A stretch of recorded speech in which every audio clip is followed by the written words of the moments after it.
خلق مشکور ہے، ضیافت نور ہے، ضیافت نور ہے۔ اعوذ باللہ من الشیطان الرجیم، بسم اللہ الرحمن الرحیم۔ یا ایھا الذین آمنوا کتب علیکم الصیام کما کتب علی الذین من قبلکم لعلکم تتقون۔ معزز خواتین و حضرات، السلام علیکم ورحمۃ اللہ وبرکاتہ۔ ماہ رمضان المبارک کی خصوصی ٹرانسمیشن لیے ضیافت نور کے ساتھ آپ کا میزبان محمد عباس قمر حاضر خدمت ہے۔ خواتین و حضرات، ماہ رمضان المبارک کی بابرکت ساعتیں جاری و ساری ہیں، اور ان ساعتوں میں ہر انسان، ہر مسلمان مکمل کوشش کرتا ہے کہ خداوند تبارک و تعالیٰ کے حضور اپنی تمام تر کوششوں کو بروئے کار لاتے ہوئے عبادات کا ایک تسلسل جاری و ساری رکھے۔ اسی تسلسل میں مدرسہ صاحب الزمان نے اپنے ناظرین کے لیے خصوصی ٹرانسمیشن کا آغاز کیا، اور اسی تسلسل میں ہم آج یہاں آپ کی خدمت میں حاضر ہوئے ہیں۔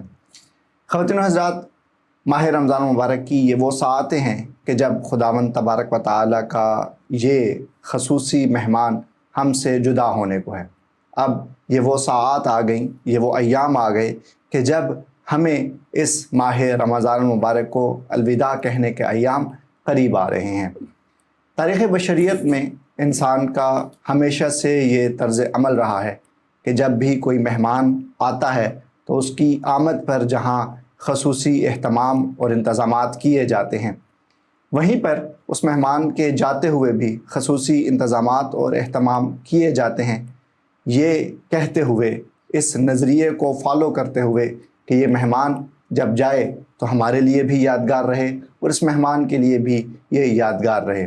تو جہاں ہم میزبان ہیں اور خدا کا یہ مہینہ ہمارے لیے مہمان ہے، اس لیے کہ یہ مہینہ ہمارے لیے ایک نعمت، ایک برکت ہے، وہیں ہر انسان یہ کوشش کرتا ہے کہ کم از کم ان آخری ایام میں اس ماہ مبارک کو اس انداز میں الوداع کہے کہ انسان کے لیے بھی یادگار رہے، اور رمضان المبارک اس انسان کے نامہ اعمال میں خصوصی چیزیں اپنے ساتھ لے کر خداوند تبارک و تعالیٰ کے حضور حاضر ہو۔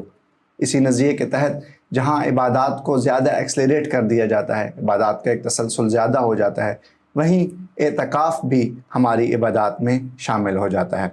آج کی اس ٹرانسمیشن میں ہم اعتکاف کے متعلق کیا اہمیت بیان ہوئی، روایات میں معصومین نے اعتکاف کے لیے کیا روش اختیار کی، ان تمام امور پر گفتگو اپنی اس ٹرانسمیشن کا حصہ بنائیں گے۔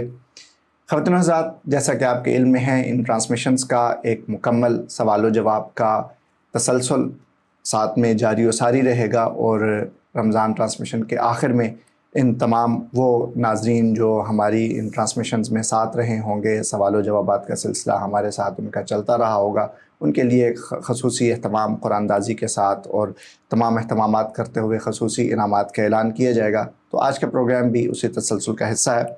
اسی کے ساتھ ہی اعتکاف کے متعلق ہم ایک اور ٹرانسمیشن بھی آپ کی خدمت میں لائیں گے، جو کہ اعتکاف سے متعلق تمام فقہی احکامات سے متعلق ہوگی۔ آج کی اس خصوصی ٹرانسمیشن کا آغاز کرتے ہیں کہ کہاں کہاں پر معصومین نے اپنی روش میں اعتکاف کے متعلق اہمیت بیان کی۔ ٹرانسمیشن میں آج ہمارے ساتھ اسٹوڈیوز میں قبلہ علامہ شیخ جواد یعصوبی صاحب حاضر ہیں، ان سے گفتگو کا آغاز کرتے ہیں۔ السلام علیکم ورحمۃ اللہ وبرکاتہ۔ علیکم السلام ورحمۃ اللہ وبرکاتہ۔ قبلہ، بہت شکریہ، آپ نے خصوصی وقت دیا ہمیں۔ آپ کا بہت شکریہ، آپ نے دعوت دی۔ جزاک اللہ۔ امید کرتے ہیں آپ کے مزاج گرامی بخیر ہوں گے۔ الحمدللہ والشکر۔ قبلہ، اعتکاف روایات میں ہمیں بہت زیادہ اس کی اہمیت نظر آتی ہے۔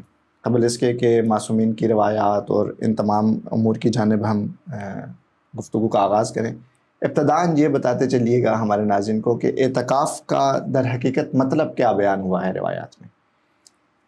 اعوذ باللہ من الشیطان اللعین الرجیم، بسم اللہ الرحمن الرحیم، الحمدللہ رب العالمین، والصلاة والسلام على سید الانبیاء والمرسلین وعلى آلہ الطیبین الطاہرین، واللعنة الدائمة على أعدائهم أجمعين من الآن إلى قيام يوم الدين. أما بعد، فقد قال الله تبارك وتعالى في كتابه الكريم، بسم الله الرحمن الرحيم، وعهدنا إلى إبراهيم وإسماعيل أن طهر بيتي للطائفين والعاكفين والركع السجود. ایک مرتبہ پھر سے آپ کا شکر گزار ہوں کہ آپ نے گفتگو کا موقع دیا. امید ہے کہ یہ میری اور آپ کی گفتگو میرے اور آپ کے لیے بھی باعث ثواب ہو اور ہمارے ناظرین و سامعین کی بھی آخرت کا ذخیرہ قرار پائے انشاءاللہ.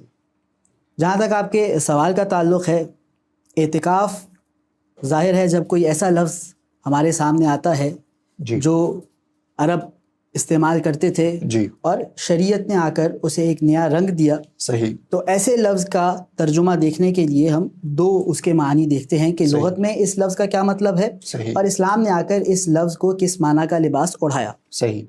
لغت میں جہاں تک بات ہے، لفظ اعتکاف کا مطلب ازراہ تعظیم و احترام، صحیح، کسی بھی شے کے ساتھ رہنا یا کسی بھی جگہ پر رہنا، یہ لغت میں اعتکاف کا معنی ہے. صحیح.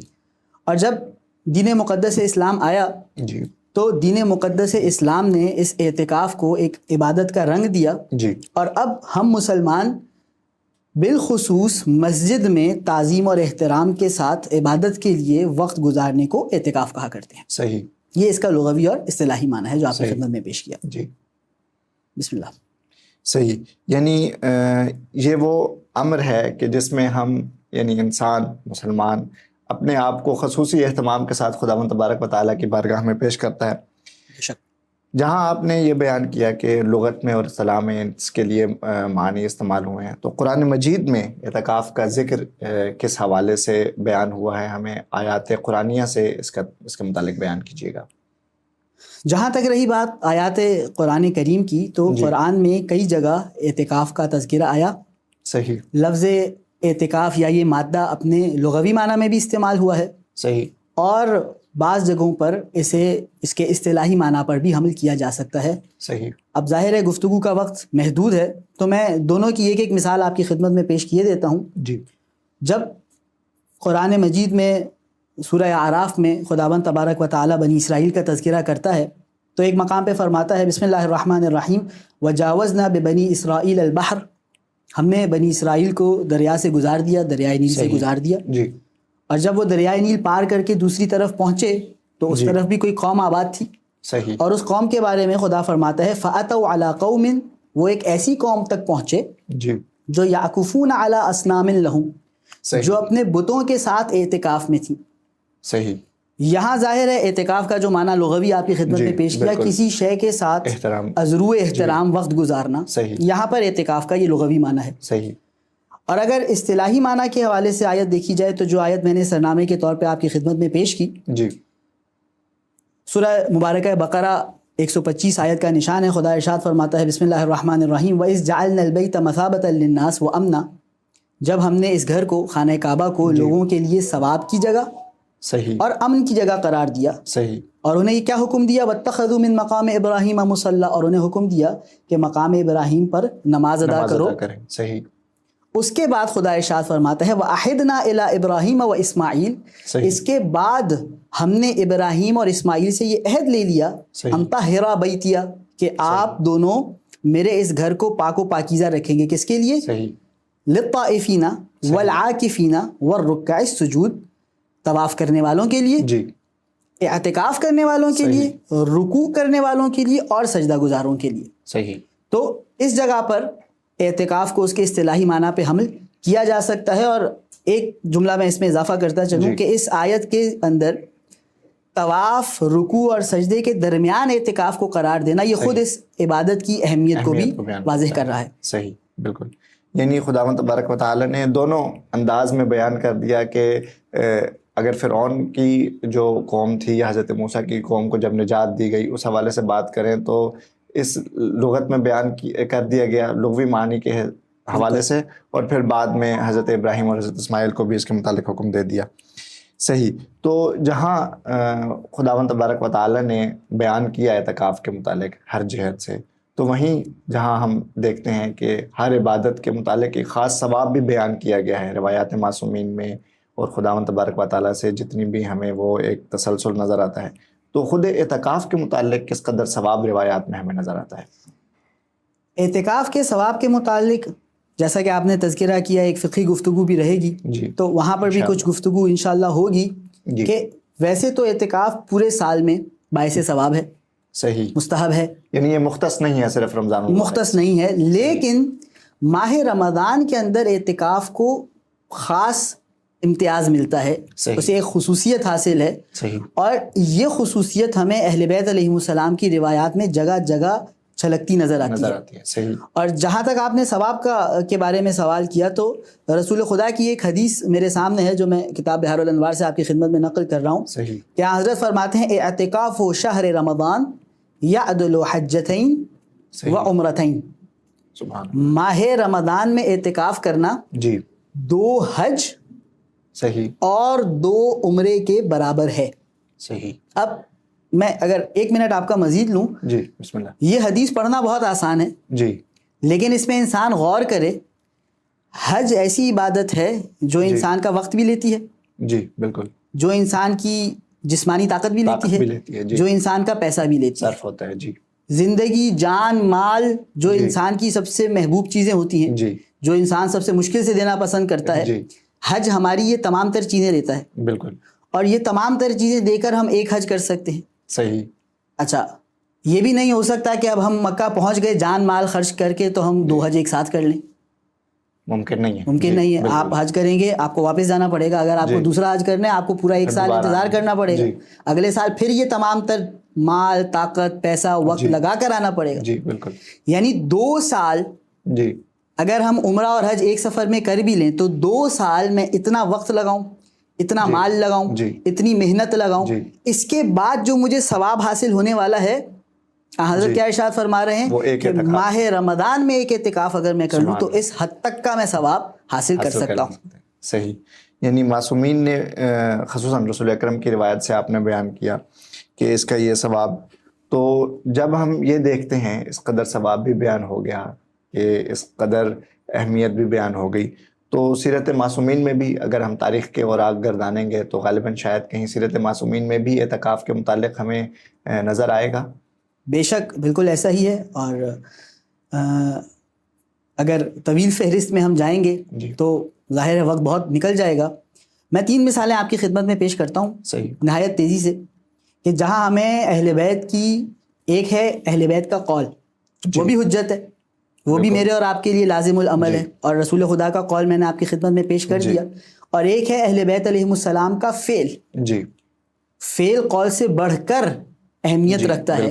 اگر میں کوئی بات سنوں، اس سے جو مجھے موٹیویشن ملے گی اس کا ایک مرحلہ ہے، لیکن اگر میں کسی کو کرتے ہوئے دیکھوں تو وہ زیادہ اہمیت رکھتی ہے، زیادہ میرے اندر اثر انداز ہوتی ہے. تو اہل بیت نے جہاں کہہ کر مجھے اور آپ کو اعتکاف کے بارے میں بتایا اور اس کی اہمیت بتلائی، وہاں کر کے بھی دکھایا. اب بہت تیزی سے میں جو 3 مثالیں آپ کی خدمت میں پیش کرنے لگا ہوں. پہلی مثال چھٹے امام علیہ الصلوۃ والسلام کی حدیث ہے، جس میں وہ بتا رہے ہیں کہ رسول خدا اعتکاف کیا کرتے تھے. اور کیا فرما رہے ہیں؟ اعتکف رسول اللہ العشر الاوائل من شہر رمضان سنتن. کسی سال رسول خدا نے ماہ رمضان کے شروع کے 10 دنوں میں اعتکاف کیا. ثم اعتکف السنۃ الثانیۃ فی العشر الوسطی. پھر اگلے برس حضرت نے درمیانی 10 روز میں اعتکاف کیا. ثم اعتکف السنۃ الثالثۃ فی العشر الاواخر. اور جب تیسرا برس آیا تو حضرت نے آخری 10 دنوں میں اعتکاف کیا. اور اس روایت میں نہیں لیکن بعض جگہ ملتا ہے کہ پھر اس کے بعد حضرت ماہ رمضان کے آخری 10 دن ہر سال اعتکاف میں گزارا کرتے تھے. یہ روش رہی رسول اکرم، یہ روش رہی. یہ ہو گئی ہماری پہلی مثال کہ رسول خدا نے خود کیا، اصحاب نے دیکھا، لوگوں نے دیکھا، اور یہ بات ہم تک پہنچی. دوسری مثال، میں اور آپ جانتے ہیں ماہ رمضان چل رہا ہے، اور ماہ رمضان کی جو مناسبتیں اگر ان کی فہرست بنائی جائے تو کسی صورت میں اور آپ نہیں بھول سکتے جنگ بدر، غزوہ بدر جو اسلام کی پہلی جنگ تھی. اور بہرحال ایک مستقل موضوع ہے، لیکن جنگ بدر ماہ رمضان میں ہوئی. تو جس سال جنگ بدر ہوئی حضرت ماہ رمضان میں جنگ بدر پر تھے، اور اس برس حضرت اعتکاف میں نہیں بیٹھ سکے. تو روایت میں یہ آیا کہ اگلے برس حضرت نے 2 10-10 دن کے اعتکاف کیے. ایک اسی برس کا اعتکاف، اور ایک جو گزشتہ برس جنگ بدر کی وجہ سے اعتکاف رہ گیا تھا اس کے اعادے کے طور پہ. اور یہ چیز مجھے اور آپ کو پھر سے ایک مرتبہ دکھاتی ہے کہ یہ اتنی اہم چیز ہے کہ اگر کبھی مجھ سے چھوٹ جائے تو میں لاپرواہی برتتے ہوئے آگے نہ بڑھ جاؤں، بلکہ اگلے سال جب رمضان آئے میں کوشش کروں جو پچھلے سال مجھ سے چھوٹ گیا تھا اس کا اعادہ کروں. اور تیسری مثال اور آخری مثال، وہ ہے میرے اور آپ کے آقا و مولا امام حسن مجتبی علیہ الصلوۃ والسلام کی مثال. اور یہ مثال میں خاص کر اس لیے بھی بیان کرنا چاہوں گا کہ اس میں اعتکاف کے ساتھ ساتھ ایک اور بہت اہم نقطہ اور پہلو ہے, گرچہ ہمارے موضوع سے ہٹ کر ہے لیکن ظاہر ہے امام کا کلام ہے, وہ میرے اور آپ کے لیے مفید ہے. امام حسن علیہ الصلوۃ والسلام اعتکاف میں بیٹھے ہیں مسجد الحرام میں. صحیح. مسجد الحرام جی عظیم ترین مسجد, بالکل. اعتکاف میں بیٹھنے والی شخصیت, معصوم امام, عظیم ترین انسان. اب کیا مرحلہ ہوگا اسے اعتکاف کا؟ اور یہ روایت بیان کر رہے ہیں ابن عباس. صحیح. ایک شخص آیا, امام حسن اعتکاف کے دوران ہے, طواف کر رہے ہیں, مسجد الحرام خانہ کعبہ ہے تو طواف بھی کر رہے ہیں اعتکاف کے دوران. جی. ایک شخص آیا اور اس نے مولا و آقا امام حسن علیہ الصلوۃ والسلام سے عرض کیا کہ میرے اوپر کچھ دین ہے, کچھ قرض ہے, کچھ مدد فرمائیے. مولا نے کہا کہ اس وقت میرے پاس کوئی رقم نہیں ہے کہ میں تمہیں دے سکوں تاکہ تم اس سے اپنے دین کی ادائیگی کر سکو. اس نے اپنی درخواست تبدیل کی, کہا مولا اگر آپ رقم دے کر میرا دین ادا نہیں کروا سکتے صحیح تو جو صاحب دین ہے, جو قرض خواہ ہے, اس کے پاس سفارش کر دیجئے کہ وہ مجھے کچھ مہلت دے دے. صحیح. اب یہ ابن عباس بیان کر رہے ہیں روایت کو, فقط الطواف وسعى معه. اعتکاف کے دوران کا طواف, خود طواف بہت عظیم عبادت ہے, اور وہ اعتکاف کے دوران ہو اور وہ مولا حسن مجتبی جیسی شخصیت کر رہی ہے, فقط الطواف وسعى معه. میرے مولا و آقا امام حسن مجتبی نے طواف کو ترک کر کے, بیچ میں چھوڑ کے, اس شخص کے ساتھ اس کی مشکل کشائی فرمانے کے لیے روانہ ہوئے. صحیح. اب ابن عباس حیران, جی میں اور آپ جانتے ہیں کہ اعتکاف کے دوران مسجد سے باہر نہیں جایا جا سکتا. جی بالکل. امام اس کے ساتھ نکل کے باہر چلے گئے. صحیح. ایک مرتبہ ابن عباس نے مولا سے سوال کیا تعجب میں, جی یبن رسول اللہ انسیت انک معتکف. صحیح. فرزند رسول, کیا فراموش ہو گیا کہ آپ اعتکاف کے عالم میں ہیں؟ جی. اور اس موقع پر میرے مولا نے جملہ ارشاد فرمایا, لا, میں بھولا نہیں ہوں, لیکن میں نے اپنے بابا علی مرتضیٰ سے اور انہوں نے میرے نانا رسول خدا سے سن کر یہ بات ہم تک پہنچائی کہ من قضى اخاہ المؤمن حاجتا صحیح کان کمن عبد اللہ 9,000 سنۃ صائما نہارہ وقائما لیلہ. سبحان اللہ. اللہ اکبر. یہ میرے اور آپ کے لیے, ہم سب کے لیے, ناظرین سامعین کے لیے کتنا بڑا درس ہے. من قضى اخاہ المؤمن حاجتا, جو اپنے مومن بھائی کی ایک حاجت پوری کرے. صحیح. بہت بڑے انبار نہ لگا دے, کوئی ایک مسئلہ ہے, کوئی ایک پریشانی ہے اور مجھ میں استطاعت ہے کہ میں اپنے مومن بھائی کی یہ پریشانی دور کر سکتا ہوں, قدرت رکھتے ہوئے میں اس کا وہ مسئلہ حل کر سکتا ہوں. احسنتم. تو کیا اس کا اجر ہے؟ کان کمن عبد اللہ 9,000 سنۃ. یہ اس طرح ہے کہ گویا اس شخص نے 9,000 برس رب العالمین کی عبادت کی ہو. اور کیسی عبادت کی ہو؟ صائما نہارہ قائما لیلہ, دن بھر روزے میں اور رات بھر قیام کے عالم میں گزارا. تو یقیناً اعتکاف بہت اہم عبادت ہے. میرے اور آپ کے جمع ہونے کا مقصد یہ ہے کہ ہم اس عبادت کی اہمیت کو سمجھیں, لیکن اور بھی بہت اہم عبادات ہیں. اعتکاف کرنے والے کے لیے سزاوار نہیں کہ ان سے غافل رہے. تو یہ تیسری مثال تھی جو میں آپ کی خدمت میں پیش کرنا چاہ رہا تھا, جو ہمیں دکھا رہی ہے کہ امام حسن بھی اعتکاف کر رہے ہیں, رسول خدا بھی اعتکاف کر رہے ہیں. یعنی ان روایات کا اگر ہم نتیجہ نکالیں تو یہ کہہ سکتے ہیں کہ جہاں معصومین کی سیرت میں اعتکاف کی خود اہمیت بیان ہوئی ہے, وہاں صرف اس کی اہمیت پر ہی زور نہیں دیا گیا, باقی جتنے امور تھے ان کو بھی ساتھ چلتے ہوئے اعتکاف اور تمام حاجت روائی اور ان تمام امور پر بھی. اگر آپ مجھے 1 منٹ کی اور اجازت دیں تو میں اس جملے کو یوں بیان کر دوں کہ اعتکاف حقوق اللہ کی ادائیگی ہے. جی بالکل. اور کسی مومن کی حاجت برابری حقوق العباد کی ادائیگی ہے. تو حقوق اللہ کی ادائیگی میں ہم اتنے مگن نہ ہو جائیں کہ حقوق العباد کی ادائیگی ہمارے ہاتھ سے نکل جائے. صحیح. یہ ایک آپ نے بہت ہی بہترین نقطے کی طرف اشارہ کیا کہ ہمیں تمام امور کی طرف جو ہے تو مساوی انداز میں, برابر انداز میں نظر رکھنی چاہیے. قبلہ پروگرام کے آخری لمحات ہیں تو ایک سوال آپ سے کرتا چلوں گا کہ جہاں معصومین کی روایات میں, روش میں ہمیں نظر آتا ہے کہ اعتکاف کیا جانا چاہیے, معصومین نے اس عمل کو بجا بھی لائے ہیں, تو وہیں ہر عبادت کا ایک اپنا خصوصی ادب اور ایک خصوصی انداز بھی بیان کیا گیا ہے نماز کے لیے, روزہ کے لیے, تاکہ وہ اس کے ثواب کو 2 گنا کر سکے, اس کے ثواب میں اضافہ ہو سکے. وہیں اعتکاف کے متعلق کچھ خصوصی آداب جو معصومین کی سیرت میں یا روایات میں ہمیں نظر آتے ہیں, ہمارے ناظرین کے لیے بیان کیجیے. ایک حدیث میں اس بارے میں آپ کی خدمت میں پیش کرتا ہوں, بسم اللہ. اور ظاہر ہے کہ ان میں سے کس کس کام کا فقہاً کیا حکم ہے وہ ایک علیحدہ موضوع ہے جس پر بیان کیا جائے گا. جی. مولا امیر المومنین علیہ الصلوۃ والسلام فرماتے ہیں یلزم المعتکف المسجد، معتکف کے لیے لازم ہے کہ مسجد ہو، مسجد میں اعتکاف کرے. ویلزم ذکر اللہ، اور اس کے لیے یہ بھی لازم ہے کہ مسجد میں اپنا وقت بلا وجہ نہ گزارے، بغیر کسی مقصد کے نہ گزارے، خدا کے ذکر میں گزارے. یعنی صرف جا کر بیٹھ جانا کافی نہیں رہتا، بلکہ اپنی اس عبادت میں مزید اضافہ کرنا ضروری رہتا ہے. بالکل ایسے ہی ہے. مسجد میں جا کر ہم بیٹھ جائیں اور دنیا جہان کے بیکار ترین کام کرتے رہیں تو یہ اعتکاف کی روح کے ساتھ منافات رکھتا ہے. جی. پھر مولا فرماتے ہیں وَالتِّلَاوَةَ وَالصَّلَاةَ، قرآن مجید کی تلاوت یہ اعتکاف کے نہایت اہم حصوں میں سے ہے. نماز ادا کرنا ظاہر ہے واجب نماز تو پڑھنی ہی پڑھنی ہے. اب انسان جب مسجد میں ہے، خدا کے گھر میں ہے، مسجد کا مطلب ہی سجدے کی جگہ ہے، تو یہاں کچھ اضافی سجدے بجا لائے. بالکل. پھر مولا فرماتے ہیں وَلَا يَتَحَدَّثُ بِأَحَادِيثِ الدُّنْيَا، دنیا کی گفتگو نہ کرے. اب اگر میں اور آپ اعتکاف میں بیٹھ گئے ہیں، ہم دنیا کی بیکار ترین بے فائدہ ترین باتیں جس کا نہ کوئی مقصد ہے، نہ بولنے والے کے لیے ثواب کا باعث ہے، نہ سننے والے کے لیے ثواب کا باعث ہے، بلکہ بسا اوقات بولنے والا اور سننے والا اس گفت و شنید کے دوران گناہ کی طرف بھٹک جاتے ہیں، گناہ کے مرتکب ہو. ایسی تمام گفتگو سے پرہیز کی جائے. ولا ينشد الشعر، شعر نہ کہے، صحیح، شعر نہ کہے. ولا يبيع ولا يشتري، بیع و شراء نہ کرے، خرید و فروش نہ کرے. ابھی اس وقت کو جو اس نے اعتکاف کے لیے مختص کیا ہے دنیاوی معاملات میں اس وقت کو نہ گزارے. صحیح. ولا يحضر جنازۃ، کسی جنازے میں حاضر نہ ہو. اب میں عرض کر چکا آپ کی خدمت میں کہ ان میں سے ہر ایک کا فقہی حوالے سے کیا حکم ہے، حلال و حرام یا مکروہ کے متعلق، بالکل وہ ایک الگ گفتگو ہے. اما روایت یہ ہے ولا يعود مریضا، مریض کی عیادت تک کے لیے نہ جائے. صحیح. ولا يدخل بیتا یخلو مع امرأۃ، کسی کمرے میں کسی خاتون کے ساتھ، اپنی زوجہ کے ساتھ مثال کے طور پہ خلوت نہ کرے. صحیح. ولا يتکلم برفث، بیہودہ گفتگو نہ کرے. صحیح. ایک دفعہ ہے دنیاوی کلام، دنیاوی کلام میں ضروری نہیں اس میں کوئی بیہودگی ہو، ممکن ہے اس میں کوئی غیر بیہودہ اور سنجیدہ بات ہو. ایک دفعہ ہے کہ بیہودہ کلام کرنا خود ایک مستقل طور پہ ایسا کام ہے جس سے منع کیا گیا.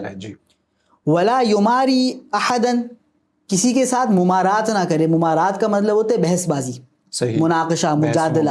بحث و دنیاوی چیزوں میں بحث و مباحثہ، ایک دوسرے کو میں اپنے مد مقابل کو نیچا دکھانے کے لیے گفتگو کر رہا ہوں، وہ میری بات کو باطل کرنے کے لیے جرا کر رہا ہے، ایسی گفتگو سے پرہیز کرے.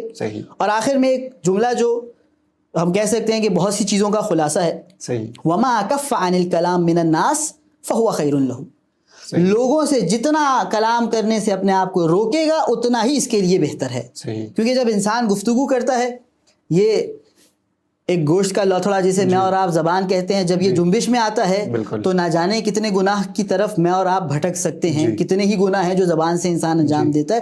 تو جتنا میں لوگوں سے گفتگو کم کروں گا اتنا میرے لیے بہتر ہے. اس وقت کو عبادت میں، تلاوت قرآن میں، دعا میں، خدا سے راز و نیاز میں اور ان امور میں لگاؤں جو میرے لیے باعث بنیں گے کہ میں خدا کے قریب تر ہو جاؤں. بالکل ایسا ہی ہے. یعنی اس کو ہم نتیجہ کلام میں لے کر جائیں تو یہ کہہ سکتے ہیں کہ جہاں ہم مکمل رمضان میں خدا کے مہمان ہوتے ہیں، وہاں اعتکاف میں خصوصی طور پر ہمیں اہتمام کرنا چاہیے کہ ہم خدا سے اپنے قرب کو حاصل کرنے میں کامیاب ہو سکیں. بالکل ایسا ہی ہے. اگر میں آخری جملہ کا اضافہ کر دوں آپ کی اجازت سے، تو رمضان وہ زمانہ ہے جس زمانے میں خدا کا مہمان ہوں، اور اعتکاف مسجد میں ہے، مسجد خدا کا گھر ہے، تو اب اس مکان میں بھی میں خدا کی مہمانی میں ہوں. تو زمان و مکان دونوں کے اعتبار سے ماہ رمضان کا اعتکاف خدا کی میزبانی اور میرا خدا کی بارگاہ میں مہمان کے طور پہ حاضر ہونے کا ایک وقت اور جگہ ہے. مجھے چاہیے کہ میں بھرپور کوشش کروں کہ اپنے میزبان کو زیادہ سے زیادہ راضی کر سکوں. بالکل. اور اس میں اگر ہم دنیاوی امور میں بھی دیکھیں تو ہمیں مکمل کوشش کرنی چاہیے کہ مہمان اور میزبان مکمل طور پر ایک دوسرے کا قرب حاصل کر سکیں، تاکہ جہاں ہم اعتکاف کے متعلق بات کریں تو خصوصاً خداوند تبارک و تعالیٰ کی نعمت و برکتوں کے حصول کا ایک بہترین موقع ہمارے لیے خداوند تبارک و تعالیٰ نے مہیا کر دیا. قبلہ آپ کا بہت شکریہ، آپ نے اپنے قیمتی وقت میں سے ہمیں وقت دیا. آپ کا میں پھر سے شکر گزار ہوں، آپ نے دعوت دی. سلامت رہیں. سلامت رہی. ناظرین کرام، پروگرام میں ہمارے ساتھ موجود تھے قبلہ شیخ جواد یعصوبی صاحب، جو اعتکاف کے متعلق اس کا معانی اور روایات میں کہاں کہاں اس کے متعلق اثرات اور رموز بیان کیے گئے ہیں، سیرت معصومین میں اعتکاف کے متعلق کیا بیان ہوا، ان تمام امور پر گفتگو کر رہے تھے۔ خداوند تبارک و تعالیٰ سے دعا گو ہیں کہ وہ ہمیں جہاں رمضان میں تمام نعمتیں اور برکتیں سمیٹنے کی توفیق عطا فرماتا ہے، وہیں اس نعمت، اس اعتکاف کے متعلق بھی ہمیں معتکف ہونے کی اور تمام آداب کو ملحوظ خاطر رکھتے ہوئے یہ توفیق عطا فرمائے۔ اسی کے ساتھ ہی پروگرام کا وقت اپنے اختتام کو پہنچا، ہمیں اجازت دیجیے گا، فی امان اللہ۔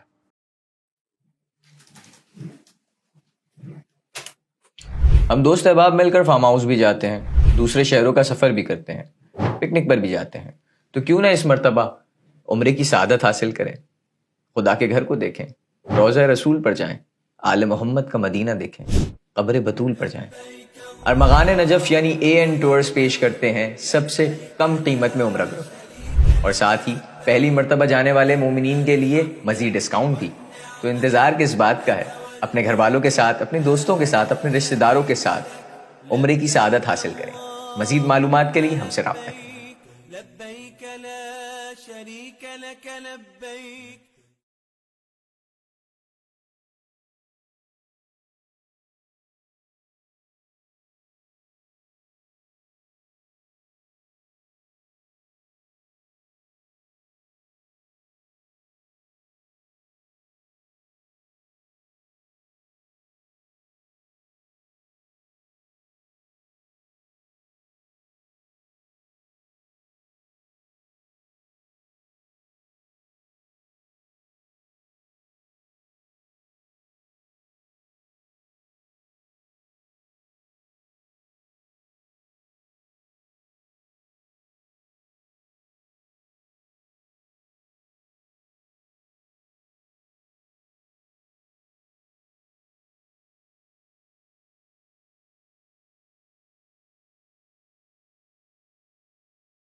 نور ہی نور ہے، خلق مشکور ہے، ضیافت نور ہے،